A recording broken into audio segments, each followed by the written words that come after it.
hadir. Kami minta maaf sedikit sebab lewat 15 minit.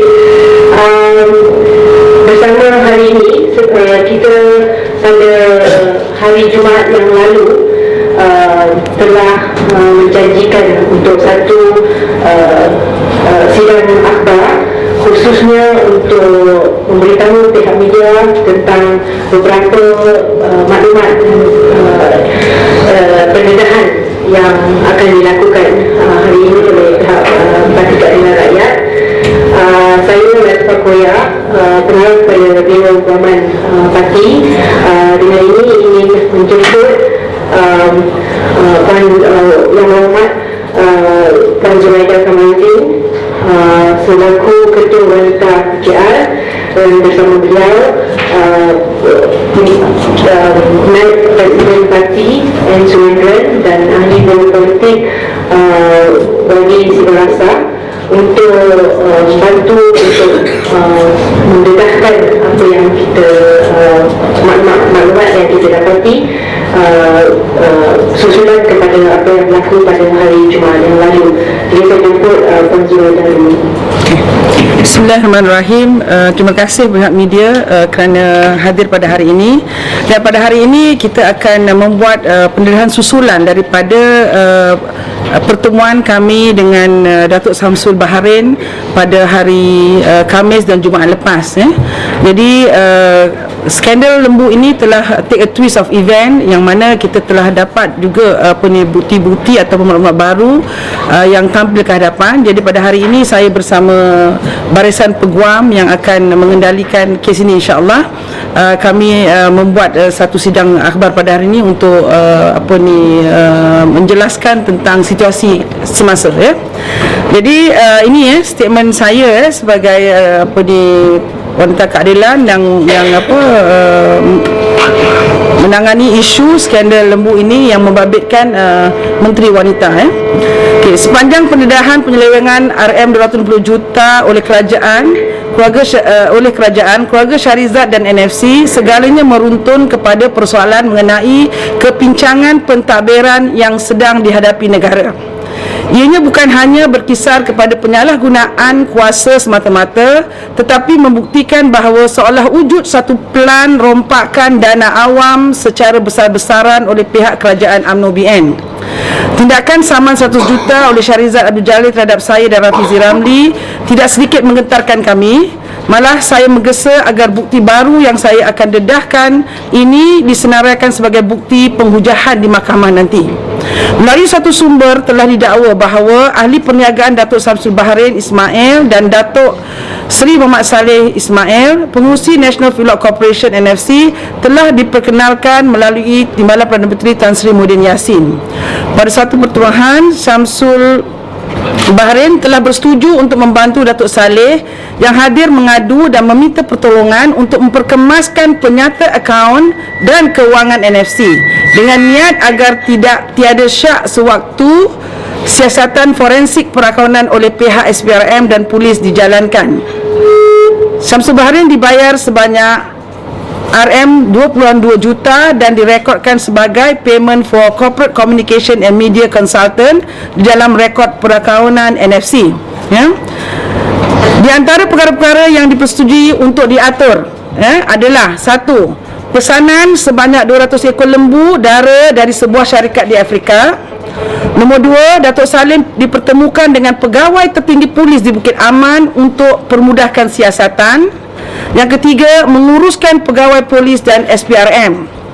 Namun Datuk Saleh setelah kecewa dengan pembekuan akaun NFC dan juga tidak dapat kepastian dari Samsul Baharin bahawa pihak polis dan SPRM telah diurus, situasi berubah dan Datuk Samsul Baharin telah dituduh dan diperangkap menipu Datuk Saleh.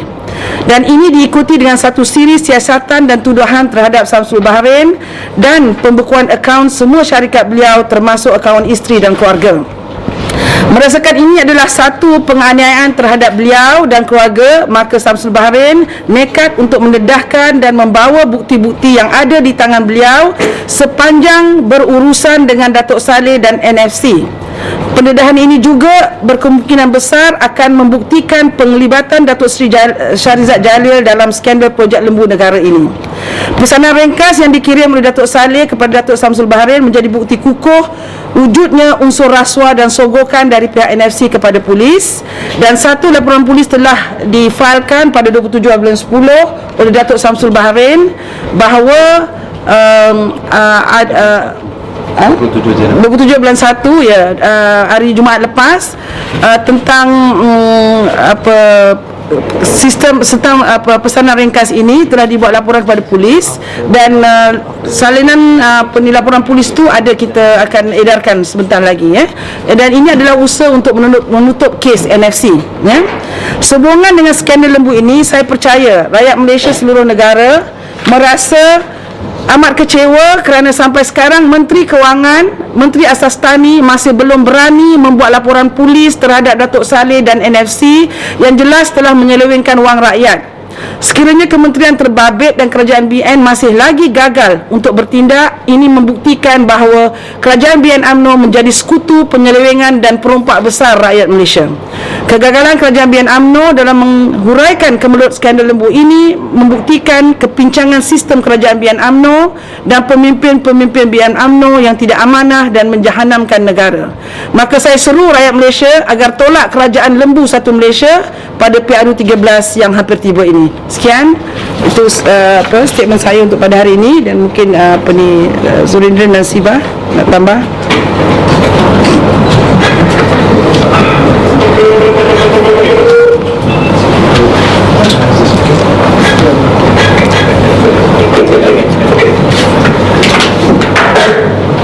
Selamat petang pada semua.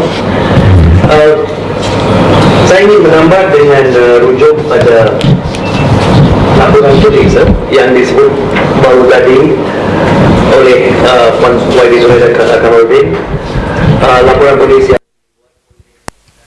Syamsul Bahrain dan Ismail pada 27 Januari. Sebab bagi saya inilah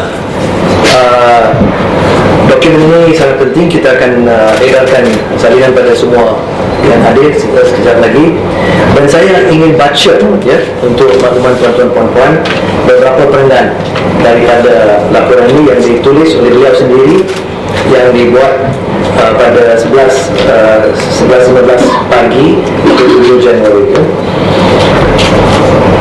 Saya dengan ini saya baca perengan daripada perengan pertama. Saya dengan ini membuat laporan terhadap Datuk Seri Dr. Saleh Ismail, Pengurusi Chairman National Federal Corporation NFC, kerana telah dengan salah dan menipu untuk saya menjalankan pelantikan saya sebagai Corporate Advisor dan Consultant oleh NFC pada 24 November 2011 dan 28 November 2011. Dia teruskan, dia kata ini sebenarnya sudah nampak, sekarang dia nampak sebagai satu perlantikan palsu oleh Datuk Saleh untuk menjadikan saya sebagai kambing hitam, brackets dia put scapegoat, di dalam isu skandal NFC yang dialami beliau dan NFC. Ini kerana setelah perlantikan tersebut saya telah dibenarkan dan mula bekerja dengan mengatur langkah-langkah untuk membersihkan segala masalah dalaman NFC. Saya telah bercadang untuk membuat satu blueprint untuk menunjukkan dan memperjelaskan proses perjalanan perniagaan NFC, dan Datuk Saleh juga memberi arahan untuk saya berhubung dengan polis berkenaan kes-kes siasatan terhadap NFC, dan saya telah diarahkan untuk memperjelaskan dan menerangkan proses perniagaan NFC kepada pihak polis. Dan saya sekarang alih kepada perengan yang terpenting ya, dan ini saya akan baca sepenuhnya. Ini berikut perengan itu. Walau bagaimanapun, saya dalam pelantikan tersebut telah menerima pesanan dan tekanan daripada Datuk Saleh meminta saya menutup kes NFC itu dengan polis. Saya ulang, pesanan dan tekanan daripada Datuk Saleh meminta saya menutup kes NFC itu dengan polis. Datuk Saleh, dan ini penting, Datuk Saleh melalui telefon dan pesanan SMS menekan saya supaya membayar rasuah kepada pihak polis untuk menutup kes NFC tersebut. Dia teruskan dengan ayat ini, Ini pun penting. Saya mempunyai buktinya dalam bentuk pesanan SMS yang diterima daripada Datuk Saleh. Saya tidak rela membuat demikian walaupun ditekan berulang kali oleh Datuk Saleh. Saya hanya menjawab dengan mengatakan saya akan cuba bantu meneruskan perkara tersebut. Ini saya baca terus daripada perkataan yang ditulis oleh Datuk Syamsul Bahrin sendiri dalam tulis beliau. Saya ingin tumpu perhatian tuan dan puan-puan pada dua ayat sekali lagi, di mana dikata Datuk Saleh melalui telefon dan pesanan SMS menekan saya supaya membayar rasuah kepada pihak polis untuk menutup kes, dan dia mempunyai buktinya dalam bentuk pesanan SMS yang diterima daripada beliau. Jadi komen saya pada petang ini adalah kita melihat bahawa Datuk Saleh telah dibawa ke mahkamah dan dituduh di bawah Seksyen 420 Penal Code atau Kanun Keseksaan untuk satu tuduhan menipu. Tapi daripada ini adalah jelas bahawa yang arahkan merasuah polis untuk menutup kes NFC ini adalah Datuk Saleh sendiri, dan bukti ada dalam bentuk SMS, dan saya yakin bukti ini adalah dalam tangan pihak yang berkuasa. Jadi persoalan bagi saya adalah ini basic principle dari segi undang-undang, ya. Kalau prinsipal atau mengarahkan seorang lain membuat satu yang salah, kenapa yang ejen saja dituduh, kenapa yang prinsipal yang mengarahkan tindakan salah itu tidak dibawa ke mahkamah? Bagi inilah persoalan besar, dan ini menunjukkan bahawa agensi yang menyiasat juga dalam kes ini sekarang tindak tanduk agensi ini sendiri, iaitu pihak polis dan pihak-pihak lain. Nampaknya daripada kenyataan laporan polis ini telah bermula untuk menutup peranan pihak-pihak tertentu seperti Datuk Saleh dan pihak lain, menutup itu, dan nampaknya menjadikan orang macam Datuk Syamsul Bahrin jadi apa yang dikatakan kambing hitam or the scapegoat. Jadi kita bagi pihak hari ini, kita daripada Parti Keadilan Rakyat, kita minta penjelasan. Kita minta penjelasan daripada pegawai, daripada pihak-pihak yang menyiasat. Betulkah ada bukti SMS ini? Soalan pertama.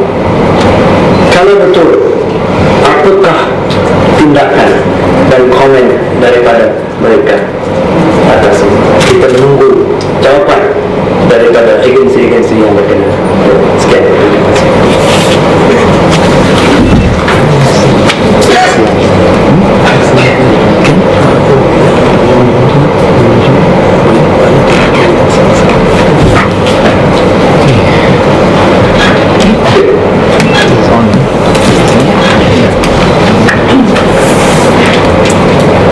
Okey, yang pertama sekali, soal apa yang terjadi kepada Syamsul Bahrin, ya. Apabila beliau dituduh kononnya kerana menipu Datuk Saleh, Chairman of the NFC, untuk 1.7 atau 1.75 million itu, beliau terus dibawa ke penjara Sungai Buloh dan beliau tidak dapat mencari wang jamin mencukupi kerana wang jaminnya adalah RM300,000. After 18 days, selepas 18 hari baru Syamsul Bahrin dapat mencari wang jamin tersebut. Apabila beliau keluar daripada mahkamah, ramai anggota polis sudah menunggu untuk menangkapnya. And all this had been happening without anybody's knowledge. Immediately he was arrested the moment he stepped out of court after having spent 18 days trying to borrow money in order to raise the bail. What did they do with him? They took him, they remanded him again and again, and they started slapping charges on him in the hospital ward. Dan the charges, ya, tuduhan-tuduhan yang dibawa terhadap Syamsul Bahrin adalah tuduhan-tuduhan yang langsung tidak ada asas, kes-kes civil. Okey. Kita menyatakan di sini bahawa tuduhan-tuduhan terhadap Syamsul Baharin adalah bermotifkan politik dan bertujuan untuk menutup kes NFC dan untuk mengintimidasi dan menutup mulut Syamsul Baharin, kerana Syamsul Baharin mempunyai maklumat yang amat serius. Laporan polis ini hanya dibuat pada 27 hari bulan Januari. Mengapa? Itulah kali pertama beliau dapat membuat laporan, kerana pada hari pagi yang sama peguam kita memohon satu perintah daripada mahkamah untuk membenarkan Syamsul Baharin membuat laporan polis. This police report he lodged as a direct result of the intervention of the magistrate based on the lawyer's request, and that is why the true story of what they did to Syamsul Baharin, why he was charged with so many charges, only came out on Friday, on the 27th of January. Ini adalah laporan polis, satu dokumen yang amat serius, ya. Jadi soalnya, apakah tindakan yang akan diambil oleh pihak berkuasa memandangkan tuduhan ataupun dakwaan yang amat serius ada di dalam dokumen ini pada masa ini. But the significant thing is this: semua information yang ada pada dokumen ini telah pun berada pada tangan SPRM dan polis dari awal lagi. Tetapi walaupun mereka mempunyai information tersebut mengenai dakwaan merasuah dan sebagainya, mereka memilih untuk membawa dakwaan yang palsu dan tak berasas terhadap Syamsul Baharin, dan bukan mengambil tindakan ke atas mereka-mereka yang terlibat di dalam kes NFC dan juga memegang jawatan dalam NFC. Jadi tuduhan yang pertama, kononnya menipu Datuk Saleh, adalah tuduhan yang amat jahat dan dibawa walaupun pihak polis dan SPRM tahu apakah cerita sebenar. Penting isunya adalah ini: kesemua dakwaan yang dibuat oleh Syamsul Baharin di dalam laporan polis ini is backed up by SMSs and backed up in other ways. There are records of everything that was said. So this is very serious. What do they have to say about it now? Sekarang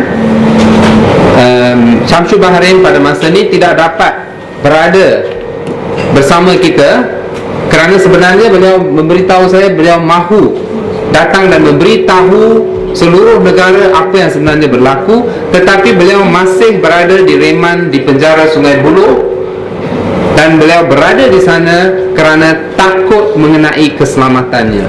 He fears for his safety because they are going all out against him, using all the resources of the state, the public prosecutor, in order to intimidate and silence him, while the real culprits are walking free.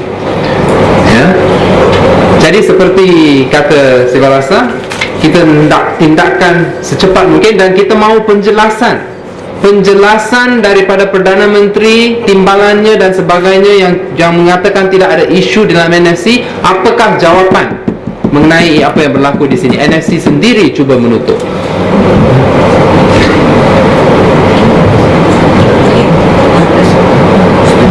Any questions? Apa soalan? Any questions? Have you guys seen the SMSs? Yes, they have seen the SMSs. Can you share with us? Well, let's put it this way: the information, including the phones. Okay, this is something strange. The Syamsul Baharin's phone, which contains several phones were taken from him. He has more than one phone. The phones were returned except for one. One phone is still being held by SPRM, we believe, and that is the phone that contains all this crucial material. It is in the hands of the authorities, as far as we know. Okay, so this is also a warning to them. We know what they have. If the phone is in the hands of the authorities, how did you guys see the SMSs? Their records. Their records. We have backup. Any other questions? Sorry. Isn't it sub judice for us to report No, it's not sub judice at all, because this case is not in court. The point is this: it's not sub judice. Okay, they are not trying the case here. This got nothing to do with any criminal proceedings. Okay, this is about bringing to the attention of the public what is it that the abuse of power that has been perpetrated by the authorities in bringing the charges against Shamsul Bahrain, in failing to bring charges against those whom they are supposed to bring charges against. So it has nothing to do with this thing. Also, I just want to add, although this is probably not the right forum, this whole concept of sub judice doesn't exist in our country because there are no jury trials in this country. This is another silly, not you, Elson. I'm talking about the authorities here always try to use this idea of sub judice. It's a silly concept. There's no such thing in this country because we don't have jury trials in this country. Elson from which? Elson from FMD. Yeah, can I just add on to that? Sorry. So, because this is I think an important issue of sub judice for the benefit of everybody. Because you are all reporters, you'll be asking, there's a pending criminal case, what can I report, what cannot I report? Now, I'll give an example. If you are going to report tomorrow, or you're going to write the story now, right? That once Zuraida disclosed the contents of, or even I read the contents of a police report, and the police report said all that, that's not sub judice at all. Yeah, just to be clear, that's not sub judice. Even Surendra's statement as Dato' Shamsul Ibrahim's lawyer, because you appeared that day as his lawyer, to say my client's position is that he is innocent of this charge under section 420. Nothing sub judice about that. And this is why, because that's his client's position. So, and the reason why, as Surendran has pointed out, sub judice, the principle of sub judice grew out of the English criminal justice system, where guilt is decided by a jury trial. And juries are supposed to be protected from public discussion. A jury is made up of 12 laypersons, not lawyers or judges, who decide whether the accused is guilty or innocent. And that is why in England, journalists are prevented from commenting and discussing the guilt or innocence of an accused whilst a jury trial is pending. That is in UK because of the jury trial. In Malaysia, the criminal justice system is very different. Who decides whether the accused is guilty or innocent? A single judge who is a trained and experienced lawyer, whether in the magistrate sessions or high court. So that person cannot say that just because today Surendran or myself or Zuraida made a statement about this trial, therefore they are going to be persuaded by that statement. If they did so, then unfortunately they'll be also admitting that they are unfit judges. That they are judges who are incapable of deciding based on the facts and the law produced in court before them. So I think it's a good question you asked. There's a lot of misunderstanding in Malaysia about the doctrine of sub judice and what you can say, what you can't say. But certainly you can report anything of what we have said tomorrow, and it won't be considered sub judice. Might be Zuraida. I don't know if I read it wrongly, but did you say that the Deputy Prime Minister himself introduced? Yeah, from the source that we have, there was there's information that we got. From where is this source from? Secret. Secret. We bring to the court. We bring to the court. We want to hold that first until this case progress. Probably we need to use this in court when they want to charge me and Rafizi for 100 million. Charge you. Sorry, yeah. What did the source say? Yeah, along the way, that means they know each other and he's been introduced to this NFC guy, that's all. All three know each other. Then you can sum up to that.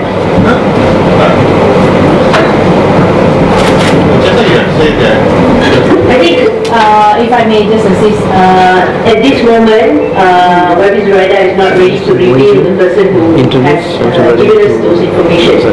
As far as we're concerned, on record, what we're saying is that Shamsul Bahrain has been introduced to Dato' Saleh through the DPM. And it's up to them to deny or agree or confirm or whatever. So at the moment, she's not ready to reveal that particular source. Do you have any other questions?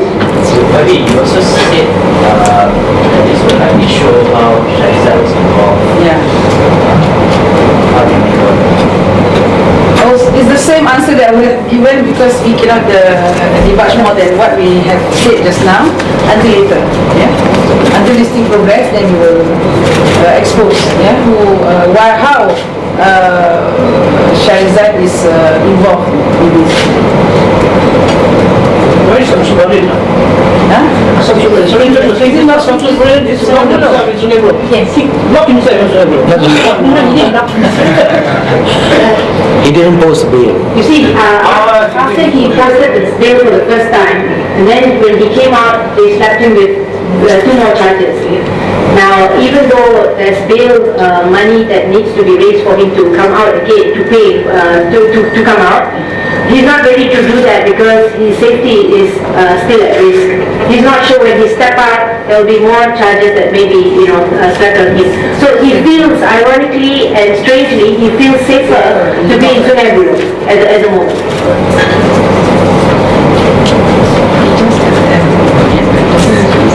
Is there any other questions? We can ask to comment on NF Corp is made executive director Shahrizad's son. They said that kalau dia orang salah guna duit, dia dalam bentuk loan, dia akan kena declare bankrupt ke sumbang dalam penjara. So mestilah dia orang takkan buat macam tu. So dia orang akan dia will be held responsible lah for the money. Tapi PAC Community Partner dalam masa dia orang bertemu dengan NFCOP, NFCOP kata dia orang there are no personal guarantees for the loan. Maksudnya kalau NFCOP dia tenggelam, basically just get your reaction on this. Basically, because they say that if NFCOP goes bankrupt, they will kena. Now PAC is in the law. Let's get a reaction from the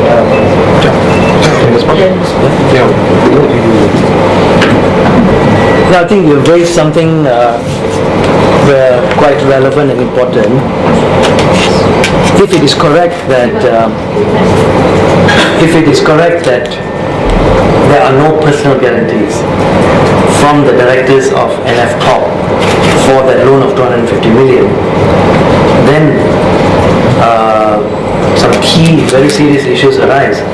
One is, first of all, why was that allowed to happen? Because it is highly unusual to give that kind of huge amount of money without some form of security, at least in the form of personal guarantees. Second, what it means is that if, as is quite likely, the assets of NF Corp, NFC, will be only worth a fraction of that 250 million, then it means the bulk of that money would have been lost to the public of Malaysia. That is public money, and which has just gone down the drain completely with no recourse at all to recover. Any well-run bank, as you'll be familiar with, when you go to a bank and ask for a loan, you know how difficult it is. So a bank will normally insist on some kind of physical collateral, or if they feel the individuals in the company are strong enough, they will always insist as well on personal guarantees. So I think that is a big issue. But linked to that is a second issue, which is this. I think the PAC should also be investigating was the intention of NFC. What was the intention of NFC when they applied for the loans? Was this a genuine intention to implement this project, or was this really to some extent a sham?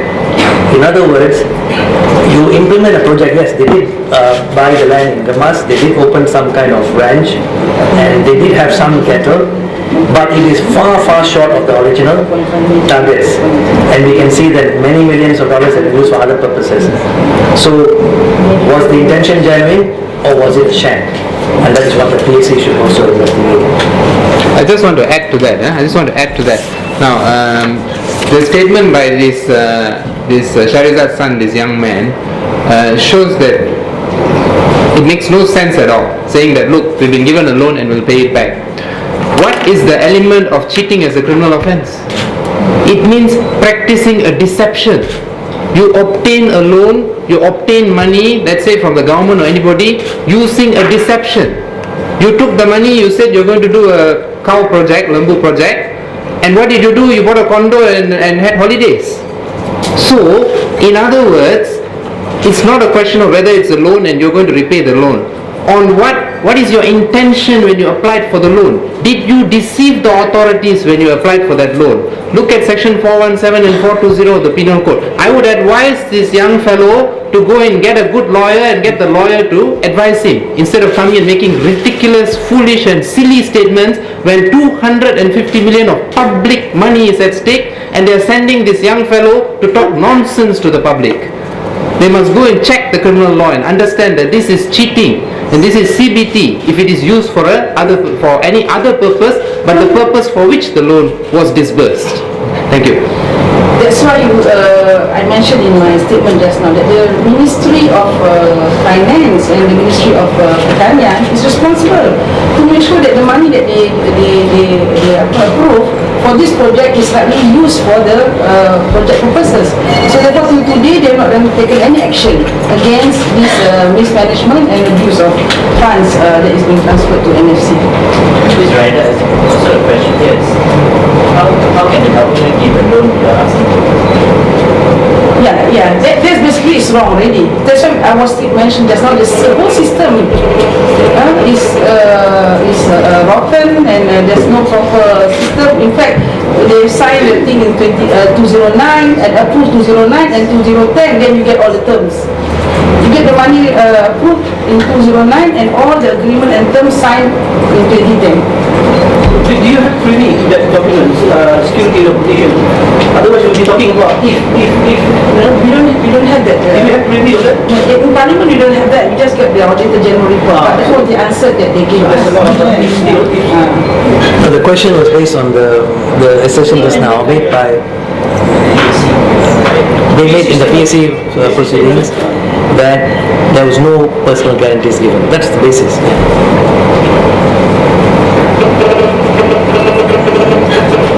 Any other questions? We've got copies of the police report as well as Ms. Ryder's press statement. So if there's no further questions, we close this session of PC.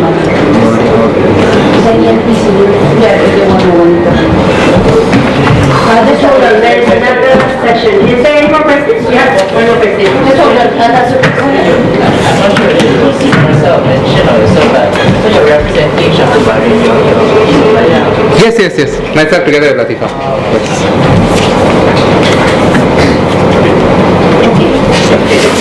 If you could wait, because there's another